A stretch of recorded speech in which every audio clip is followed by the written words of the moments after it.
భారతదేశంలో ప్రస్తుతం ఆలోచించాల్సింది మన పొరుగునున్నటువంటి మరొకటి ఆఫ్ఘనిస్తాన్గా తయారవుతుందా అని.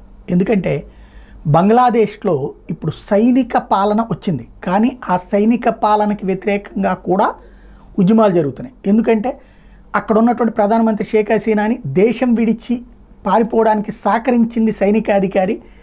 అతను కాస్త ఈ హసీనాకి బంధువు అవుతాడు అన్నటువంటి ఉద్దేశంతో సైనికుల్ని కూడా అక్కడ అంగీకరించట్లేదు. పాకిస్తాన్ ప్రేరేపిత చైనా ఉన్మాదంతో తయారైనటువంటి వర్గం తెగబలిసి కొట్టుకుంటోంది. అసలు వాస్తవంగా రిజర్వేషన్ల ఉద్యమం అనేటువంటిది ఒక సాకు మాత్రమే. ఎందుకంటే కింద కోర్టు ఇచ్చిన తీర్పు 30% రిజర్వేషన్ ఉండాలని. అది కూడా ఏంటి, స్వతంత్ర సమరంలో నాడు చనిపోయిన కుటుంబాలకు సంబంధించినటువంటి 71లో జరిగినటువంటి దాంట్లో.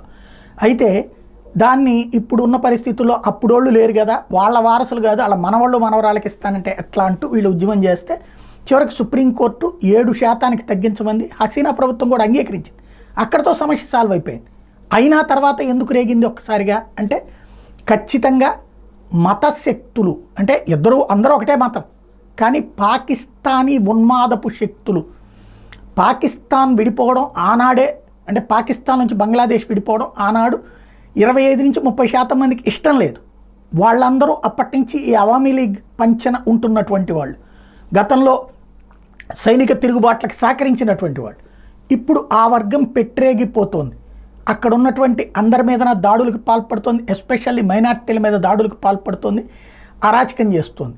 ఫైనల్గా అక్కడ ఇప్పటిదాకా బంగ్లాదేశ్లో ఉన్నటువంటి ముస్లింలు స్వేచ్ఛగా వాళ్ళు ఎలాంటి దుస్తులు ధరించాలంటే అట్లాగా ఉద్యోగాలు, మహిళలు అన్నీ చేసుకుంటున్నారు. కానీ ఈ వర్గం మాత్రం ఆఫ్ఘనిస్తాన్ తరహా కావాలని కోరుకుంటారు, షరియా చట్టాలు అమలు కావాలని కోరుకుంటారు, లేదంటే ఆఫ్ఘనిస్తాన్లోని తాలిబాన్ల పాలన తరహాలో కావాలని కోరుకునే బ్యాచ్ ఇప్పుడు వస్తోంది.